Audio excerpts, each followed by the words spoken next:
had a moment recently that truly stopped me in my tracks. I was sharing a long-held goal with someone, a goal that for years I believed would be the pinnacle of success for me.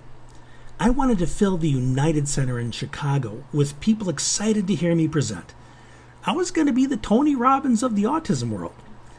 But after I explained my goal, she asked, "Does it have to be that?" Her question hit me like a ton of bricks, because I realized that I'd set that goal at least 17 years ago, back when my life was completely different, when I was younger, a lot more mobile, and hadn't yet encountered the disabilities that are now a part of my daily reality. Back then, everything seemed easier because it was a lot easier. I think part of what kept me chasing that goal was the memory of who I used to be. I've been pushing myself to present in front of live audiences, but the few presentations I've managed in the past year didn't go quite as planned. My body just can't handle the travel anymore. So as I sat there, grappling with the implications of her question, she quickly apologized. "I'm sorry, I didn't mean to crap all over your goal." "No, this is a good thing," I reassured her, because it was. Her question made me realize that I hadn't revisited this goal in years to see if it still aligned with who I am today. Turns out it doesn't. But it had still been influencing me because I hadn't stopped to question it. It became clear to me that I no longer have the same drive to be as public as I once was. These days, I'm much more reflective and introverted. I'd rather write and make an impact through my words than get up on stage. And that's a big shift for me. At the core of what I love doing is helping people connect with their own humanity, with compassion.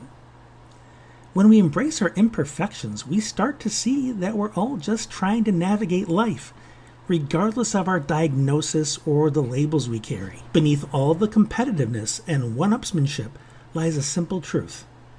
We're all imperfect human beings. Once we recognize that, we realize we have more in common with the 8 billion people on this planet than we ever imagined. I'm passionate about these conversations, about helping people see beyond the labels, whether it's I'm autistic or I'm this or I'm that. Because at the end of the day, we're all human. And when you've spent most of your life feeling like an outsider, finding someone who truly gets you is like finally discovering water after wandering through the desert for 20 years. And that's what I'm all about. And here's the best part. You don't need to be an expert in every label out there. If you're looking for the human underneath, all you need is to be an expert in your own humanity. And that's something I'm deeply committed to.